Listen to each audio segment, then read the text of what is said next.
at home, in heaven's sweet home. I'm welcome to heaven's sweet home. Heaven's sweet home. At home, at home, in heaven's sweet home. Heaven's sweet home. I'm welcome to heaven's sweet home.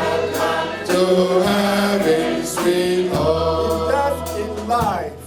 In death, in life, I know him, the Lord holds my life and leads me. In death, in life, I know him, the Lord holds my life and leads me. My life and leads me. Oh, in death, in life, I know him, the Lord holds my life and leads me. In death, in life, I know him, the Lord holds my life and leads me. Praise the Lord. I'm speaking on the topic, my God, why have you forsaken me?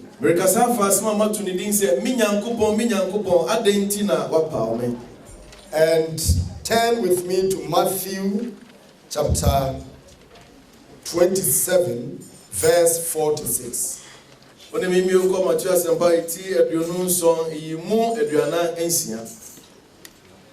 reading from the New International Version.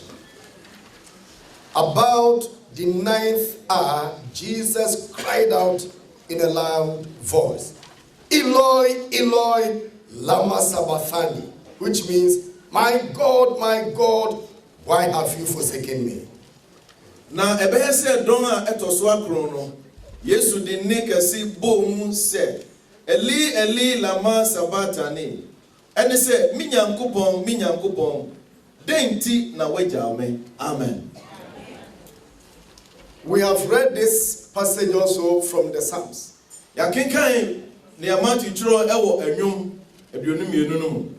Who was aware that this quotation was in the Psalms? Raise up your hand. If you knew before it was read this morning. That was where we started reading Psalm 22. It begins with, my God, why have you forsaken me? Inana answer na yekinkan baby yekinkan na unim se ne ewo Matthew asempa mu no na watro so enwom homa duonu na yekinkan mu. So unim de da Israel ma. If you knew about it, raise up your hands. I just want to say. So unim de da. All right. So very few of you were aware that this particular quote was in Psalms. On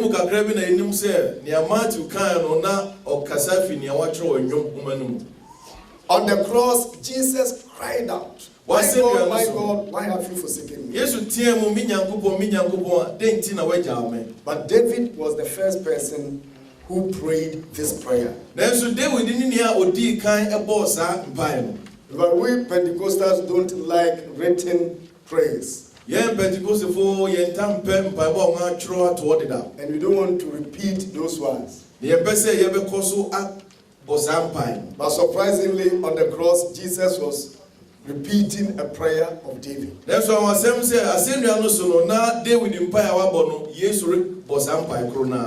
tells us that it is not a sin to repeat a prayer if that is your own prayer too. Even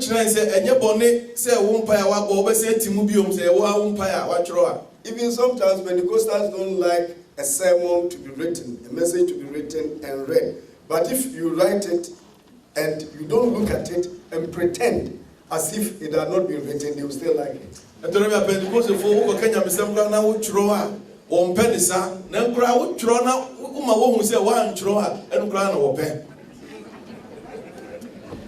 that is another aspect of hypocrisy. May the Lord God Almighty have mercy. So on the cross, Jesus cried out, my God, why have you forsaken me? But David prayed like that. When you you read the accounts of David in Psalm 22, as was read today for us, I wish you had followed it closely. You realize that David described his suffering vividly. The picture was very, very clear. And in fact, what he described was very, very similar to what went on during the crucifixion of our Lord Jesus Christ. For the first part of his prayer was just like the crucifixion. Something like, they said, he trusted in the Lord, let the Lord deliver him. They divided my garments among them. They cast lust on my clothing. All of these things, they pierced my hands and my feet. All these things took place during the crucifixion of Jesus. But there is no other psalm that pictures the crucifixion as this one. After the first one too, then he praised the Lord in the assembly of the Lord's people. And then he said that the Lord has delivered me. And he has delivered the despised, the sufferer. And then he said, all the ends of the world will know it, and they will come and praise the Lord. They will proclaim the righteousness of the Lord. And they will come to say that it is the Lord who has done it. This second part too tells us about the resurrection of our Lord Jesus Christ. So what was happening? We realized that as David was suffering and describing his suffering, he was prophetically telling us about the death of Christ and his resurrection. So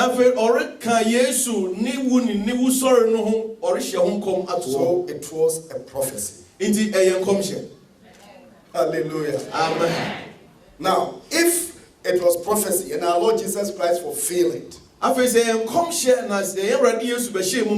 then it is very important for us. So what I want us to do today is this. I'm going to pick that Psalm 22. Then compare it with the death of our Lord Jesus Christ. So I'll do the two alongside. And what I would like us to find from the message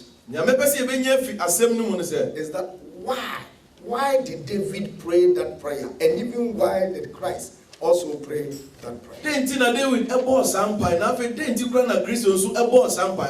Then what is the meaning of the prayer? My God, why have you forsaken me? What is meant by that? And then after that, you find out the reason for the forsakenness. Why did the Lord abandon them? And if he had not abandoned them, what was the reason for the silence? And then after that, you will try to draw lessons from this. If I want you to take it in the simplest form, the message is in two parts. In the first part, you will find out, why have you forsaken me? I'll spend some time on that one. And then end with, my God, my God. So, this is what we are doing today. So, I want you to tighten or fasten your seatbelt as we are taking off. Fasten your seatbelt and let's go together. The first one is the reasons for David's prayer. And remember, it is not only David. The reason for the prayer, my God, why have you forsaken me? Why have you forsaken me? The reason for that. If you examine it, you realize that definitely Jesus was suffering. And if you pick it from David, it means David had suffered for a very long time. He had prayed and fasted. And if you come to verse 3 of Psalm 22, even verse 2, he says, "Oh my God, I cry out by day, but you do not answer. By night, I am not silent." That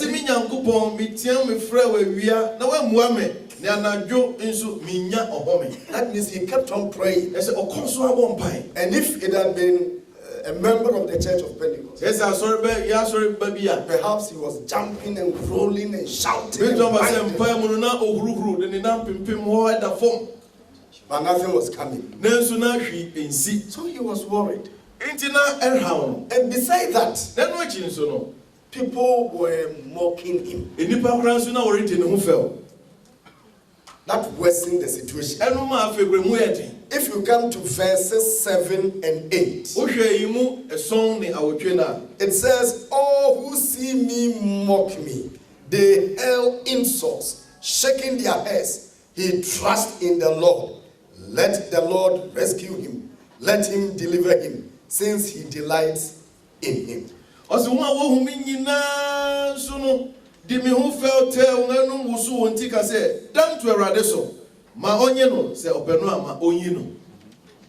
what people were saying. And if you continue verse 17, "I can count all my bones. People stare and gloat over me."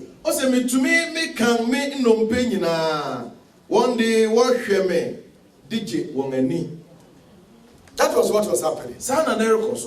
And during the crucifixion of Christ, this same thing happened. That will take us to Matthew chapter 27, verse 28 to 31. When I was reading it as I was preparing this message, I was shattered. I understood it very well.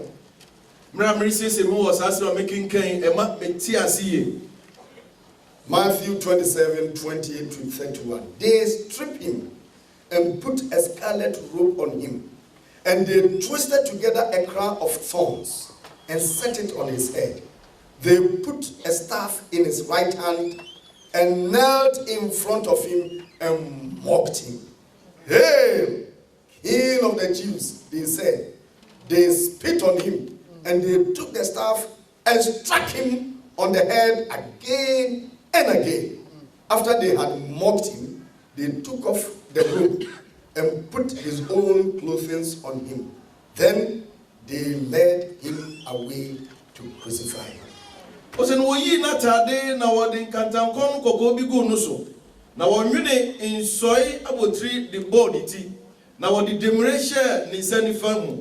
Na obu nkotodwe nanim goro no ho se Yudafo hini mo na wo hinam tesugo no so che demre no na wode pa na tifi na wo wie ne ho feudi no wo yi nkantankon fi ne ho na wode na nkasa tade hye no na wode no koi se okobo no asenua. Amen.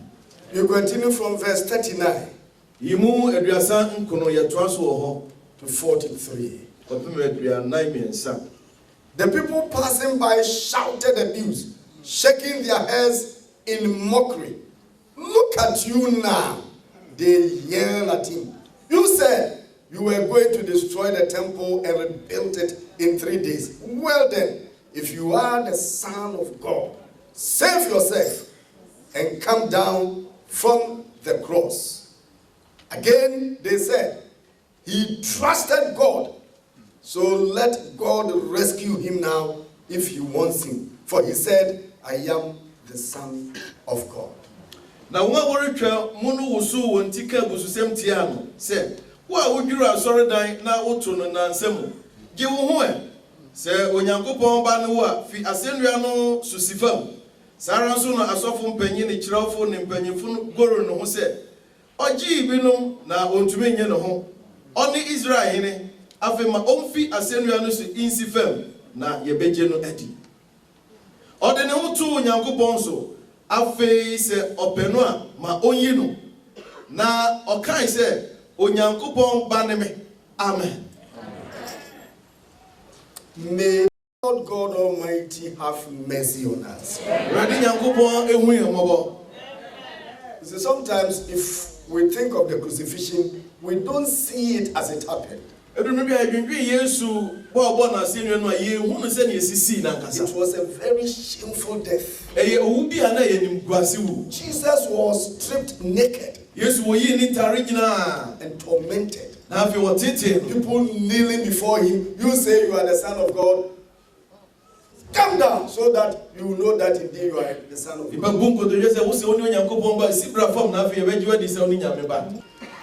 Psalm 22:8. If you open your Bible to that Psalm 22, no closer. You will be shifting from Psalm to Matthew and then other few quotations. They divide my garments among them. That's the first part. Then the second one, they cast lots for my clothing. That was it. John chapter 19, verses 23 and 24. When the soldiers had crucified Jesus, they took his garments and divided them into 4 parts. 1 part for each soldier. Also his tunic. But the tunic was seamless, woven in one piece from top to bottom. So they said to one another, let us not tear it, but cast lots for it to see whose it shall be. This was to fulfill the scripture which says, they divided my garments among them, and for my clothing they cast lots. The first part, dividing the garments. You understand that what that means? It takes place several times in Ghana. Once David was sick, the people were sharing his properties. Oh, when he dies, he will take this one. He will take this one. He will take this one. Sometimes when somebody is ill, then people begin to fight on his property. They are not concerned about the illness. They only want that person to go away so that his properties. That's what the family members like. Money and property. Sika and ejapade. Miserable. While somebody is suffering. But not that one only. They were also casting lots for his clothing. The clothing represents his office. As the king. They were thinking of who would be the next king. That's what they were thinking of. Instead of being concerned for David, they were rather talking of properties and office. David was hearing all of these things. But he was helpless and powerless. And only had to trust the Lord. In Ghana, something happened some time ago. One woman was taking care of her aged husband. And her concern was that the husband would die quickly so that she would fly outside here and be with her children. The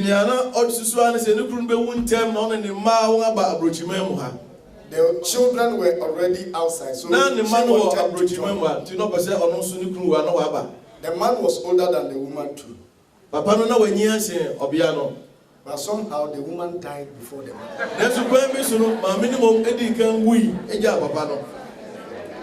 You see, when somebody is sick, it's not a time of talking of properties and money. And office. It's a time to remind yourself that you will also die. Everybody will die. Whether you are afraid of death or not, you will die.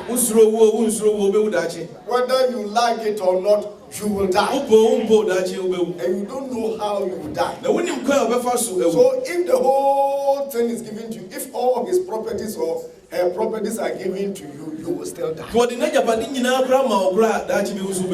don't know when you will die. So it's a time to examine yourself and see whether you are a candidate for heaven. That is what you need to do. David says that there is only a step between me and death. One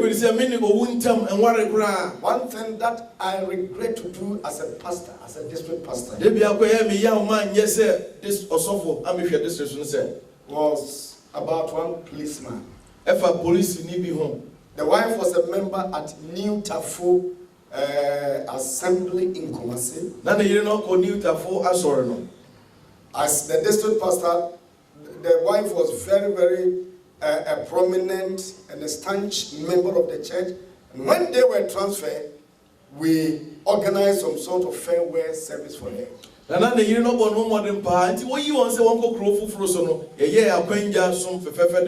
husband attended. And on that day, the husband was very happy. And as they thanked the Lord, the husband said, when I get back to my station, I would join the Church of Pentecost.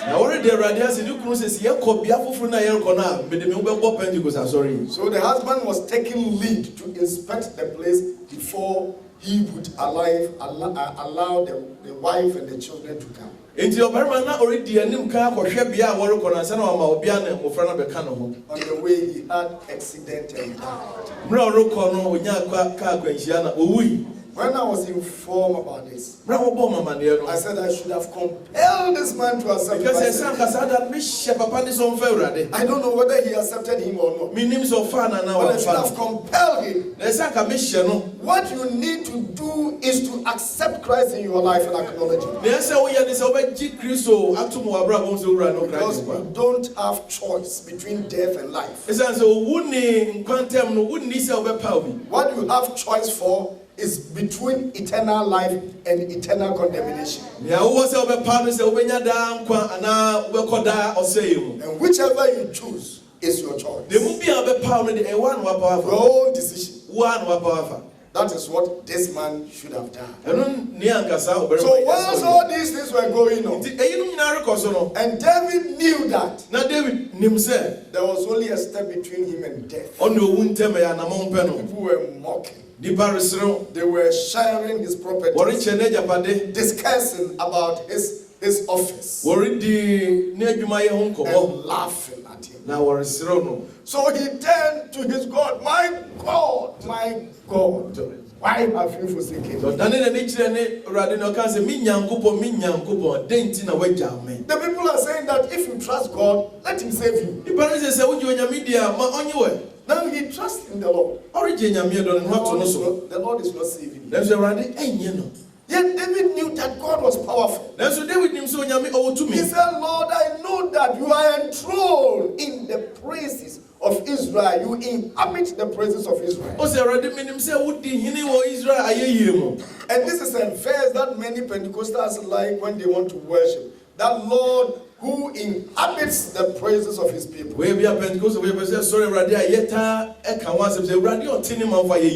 It came out. It was born out of a person who was suffering. Suffering. So, what was David saying? So now I want us to find the meaning of the prayer, the content of the prayer. Why have you forsaken me? We have seen why he prayed. Now we want to find out the meaning of the prayer. David did not understand what was going on. But he knew there was God. And then God answers prayer. So it was just like a child approaching the father. Father, why is it that you listen to me, but this time I can't hear you? And this is the time that I need you the more. Because I'm dying. It's serious. The other one was not serious as this one. I'm just at the verge of death. If you don't come quickly, I am dying. And then God was not coming for me. Why have you forsaken? And forsaken is a very strong term. Very, very strong. In other words, somebody was receiving support. Then it came to a time that the support had been cut. The support was not coming at all. Somebody who had been adopted. Now you are rejected. So if you say forsaken, it is a very strong term. But exactly that was what David was saying. He could count his bones. He was dying. And he could not hear anything at all.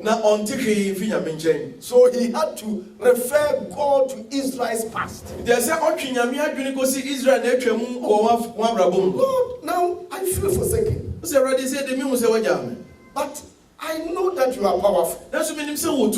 Because we have heard from our ancestors that they trusted you. That is verses 4 and 5. I want you to read it. In you our fathers put their trust, and they trusted, and you delivered them. They cried to you and were saved. In you they trusted and were not disappointed. Also na ye janom de won toe wo de won to wo so na wo gye wo na wotiam frɛ wo na wonya oban fi wo de won to wo so na won ani angu. I come to verse 6. But I am a worm and not a man, scorned by men and despised by the people. Ose na me de me aboawa na menye onipa me nipa wo horade ne oman akide. God, we have heard that you delivered our ancestors. You never disappointed them. You showed yourself very, very powerful. But for me, you don't hear me. I'm just an animal, worm. So the worm that he was talking about, because worms are helpless. So, if you want to chase it, all right. If you get it now, if you see it, you can kill it. Somebody who is very, very helpful. So when people are suffering, they remind God of the past. What God had done for their ancestors. And then they think that God is not with them. But for the ancestors, he was with them. I wonder why David failed here to remind himself of what God has done for him.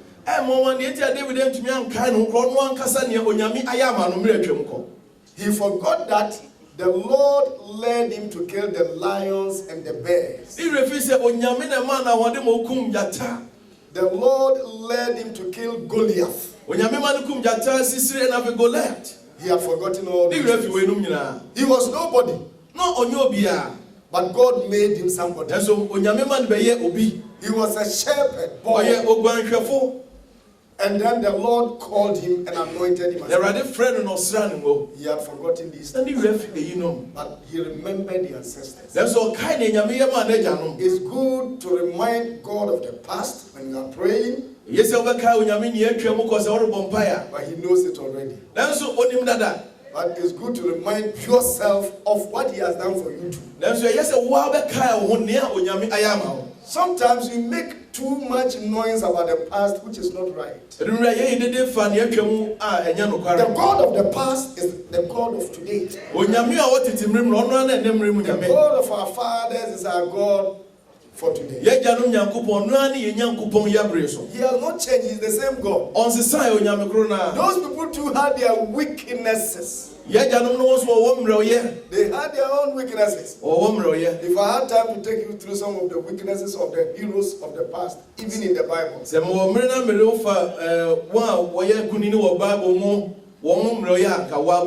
you realize that all of us are human beings and saved by the grace of God. You come to realize that. You come to realize that. The theme that the Executive Council has chosen for the church for the next 5 years ahead of us is impacting generations.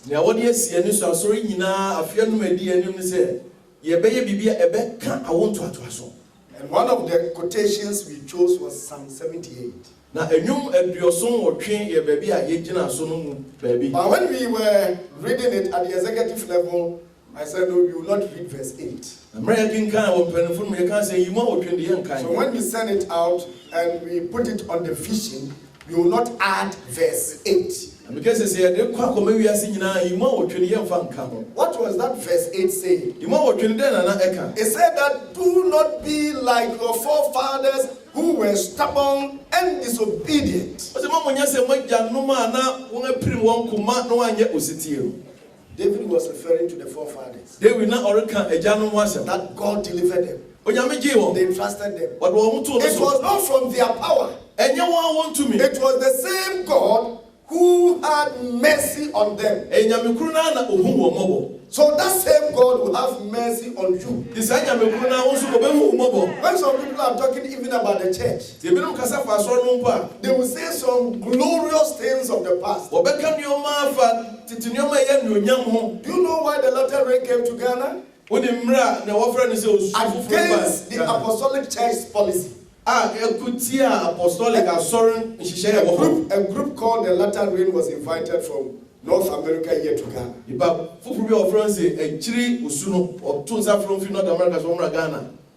When they were invited, initially Pastor Mckeown didn't like it. And they were saying that Pastor Mckeown was not powerful. Those people were very powerful. So he should invite them. That was what people were saying. A time came that an apostle of the church had to write a circular letter against Pastor Mckeown. And this is among the letters that we have on our file. People challenging those from within. Champion that cause. So God is the Lord who used the past people through his own grace. It is that same God who uses you and who protects you. So when you are going through difficulties, call the God who saves you. Sometimes you come and stand here and God has done something for me. When there is a problem, refer to that situation. The God who delivers you from that is the one who would also deliver you from this one.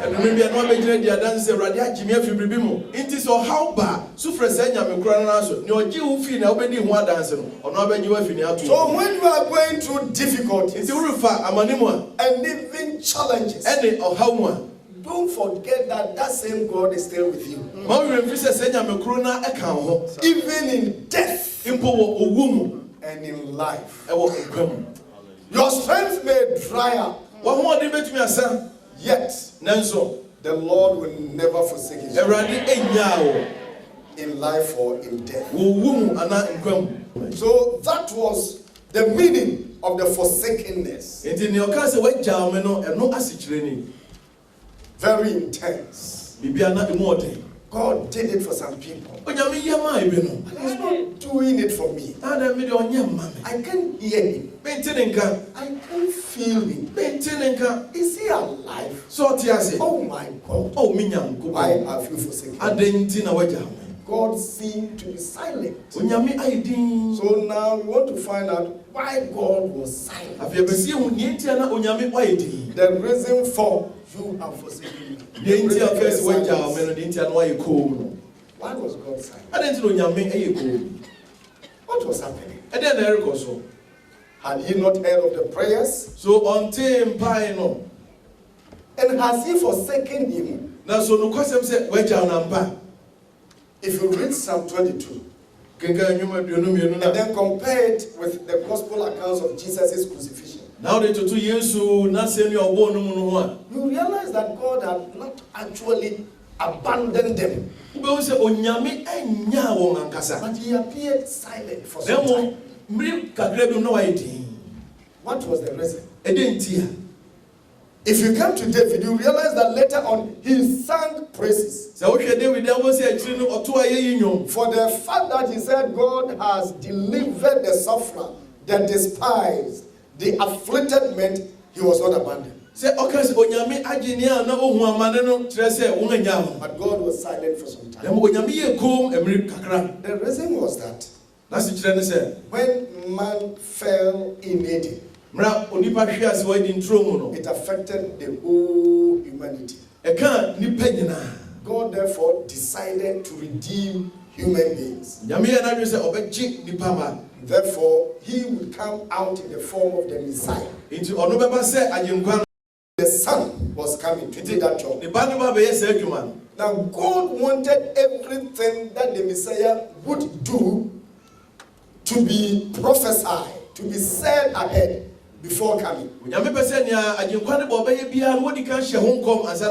reason was that He wanted people to know that this is the Messiah. Because the Messiah was going to be a suffering Messiah. And that goes against human calculated plans. Why should a hero die? Messiah. Somebody who is powerful. So God described it in the Bible. And that aspect of the suffering too was very important. Therefore, it pleased God that David should be one of the people who should fulfill the plan of God.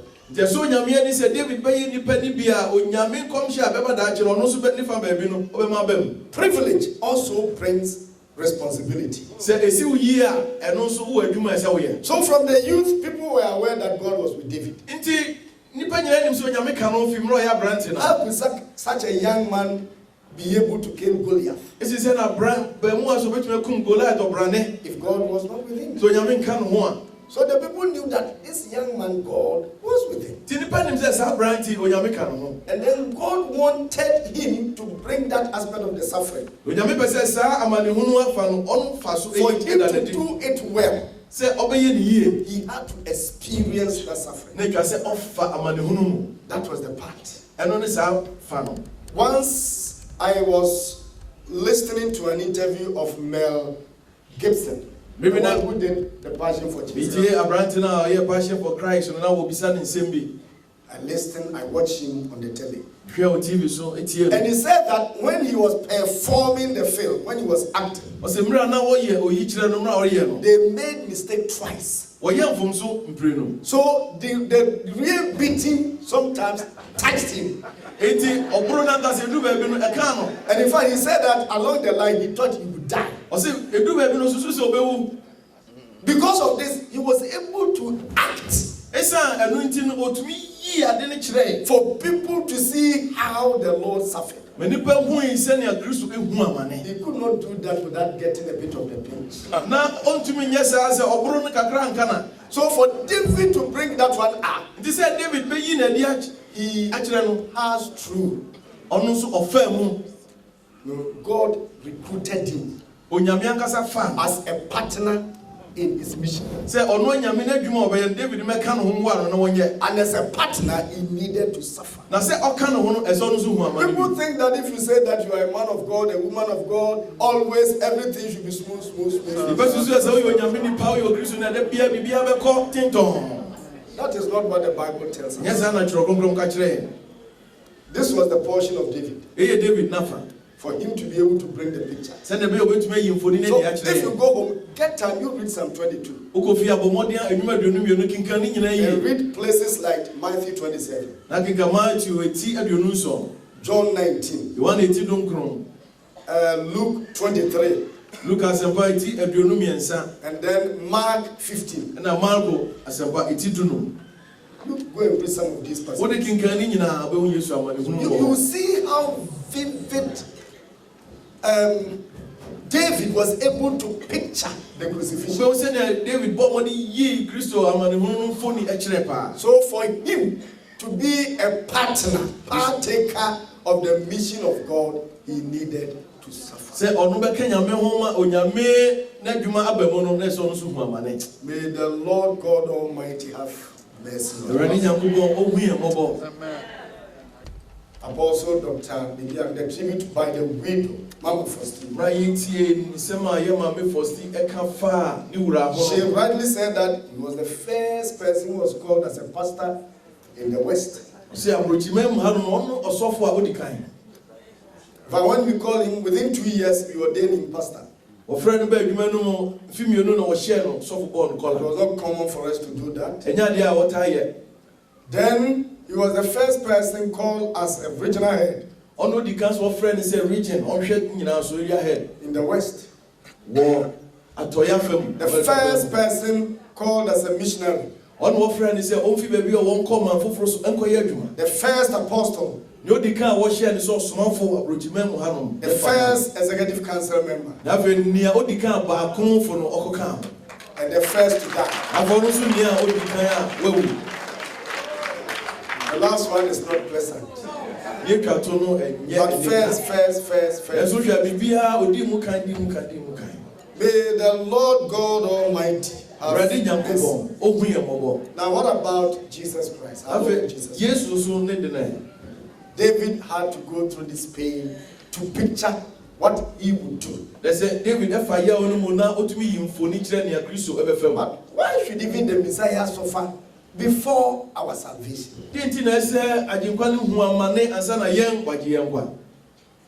Within the being of God, the nature of God, he is a just God. And also the merciful God. So we've got the justice aspect of God. And then the merciful aspect of God. The justice aspect says that everything should be done rightly. Sin must be punished. The penalty of sin is death. So that is the justice aspect of God. And this thing must be done. Now if you come to his merciful nature, he must forgive the sinner. So how can the justice aspect and the merciful aspect come into one? How can they reconcile?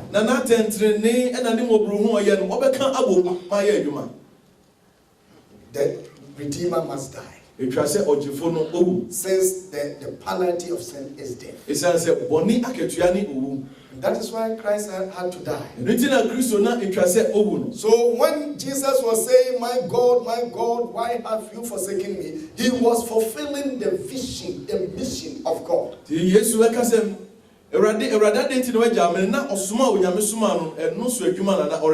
needed to pay the penalty of sin.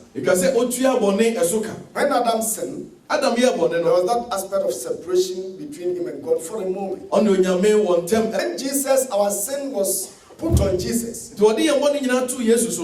he became sin for us. And once you become sin,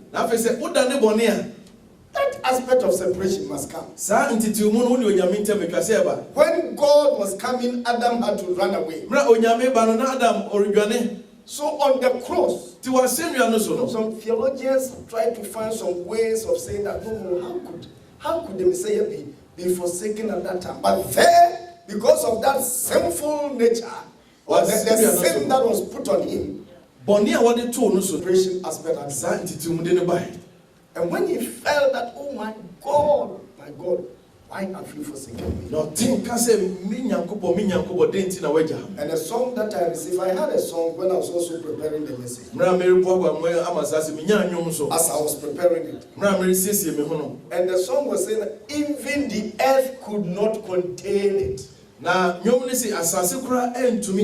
was darkness. It was a shameful death. So they say, oh no. I cannot look at this. And even the grave could not contain it. It was a shameful death on our behalf. But it was God who was working. But the challenge now is that it is God who is working. But we are not God. We are human beings. And as he is fulfilling his plan, and the righteous man is suffering, it has effect on people. Do you follow me? What do you say? As some people are suffering, you stand by and you are worried. When Jesus was being pulled up and down, before the crucifixion, the women were crying, lamenting. So when the righteous is suffering, it has effects on people. So now I want us to find some of the effects on people when the righteous person is forsaken. So we are still on why have you forsaken me? Some of the effects is that you realize that the first one, wicked people rejoice. They jubilate when they see the righteous suffering. Some of the effect follows. Godly people become discouraged and fearful.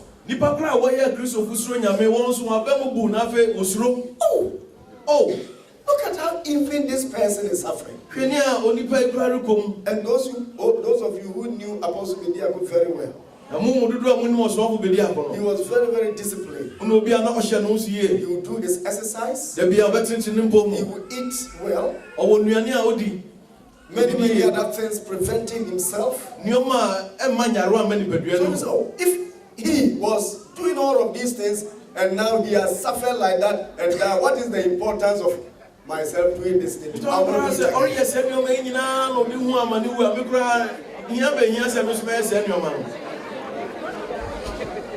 May the Lord, and I knew there were some things that he wouldn't eat. So when I died, I met one elder.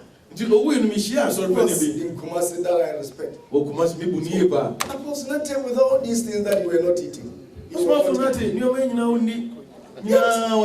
Yet he died.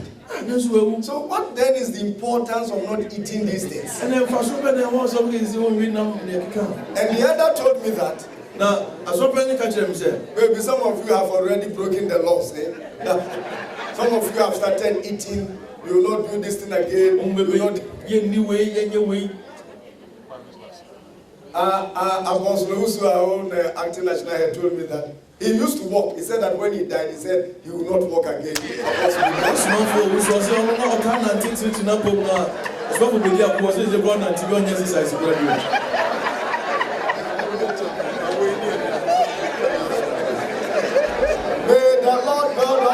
Have mercy. Because anytime I visited, we worked together. But yesterday he said that when we were discussing this message, he said, anyway, since he died, I've also not taken that work again. But that and the people told me that. Pastor, don't say that. Maybe if he did not do that, he would have died. And God has his will for everybody. So when the righteous person suffers, it becomes discouraging. And also it brings fear. What about myself? And in fact, Jesus told the women that weep for yourself, but don't weep for me. So it brings fear. If this man is suffering, an apostle, then who am I? I'm there. So it affects many people.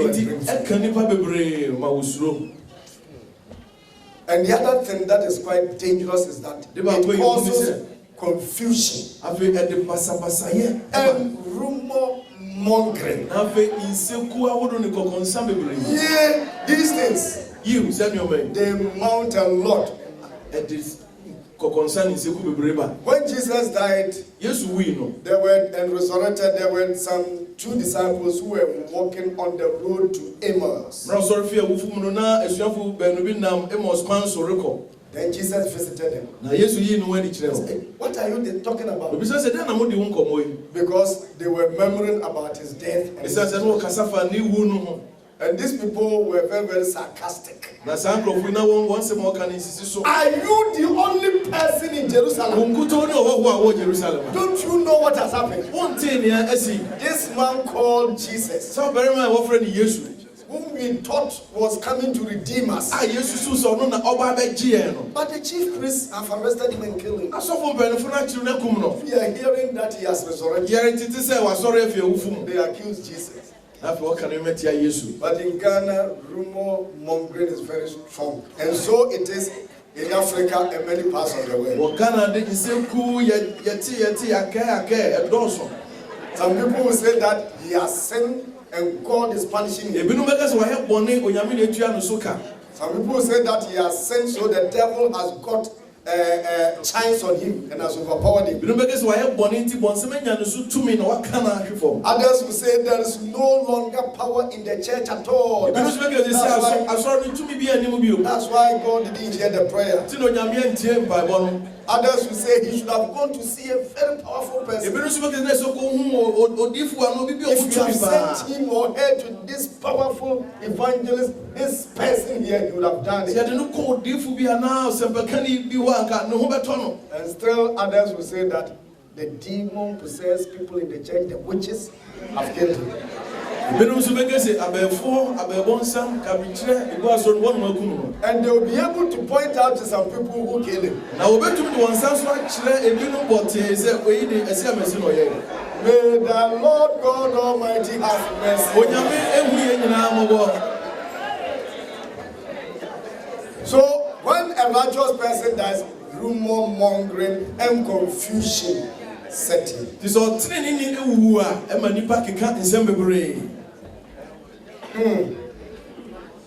When Jesus died and those people were doing that, Jesus went to them. The 2 people who were just discussing his death. And I want us to read what happened to them. When Jesus set him, he said something. And I want us to read it. That is from Luke chapter 24. Verse 25 to 27.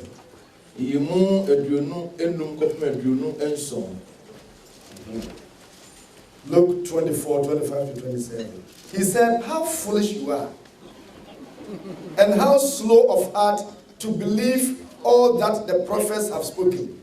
Did not the Christ have to suffer these things and then enter his glory? And beginning with Moses and all the prophets, he explained to them what was said in all the scriptures concerning himself. Now, I want to bring the last aspect of the effects on people when the righteous suffers. It positively or negatively affects people's faith.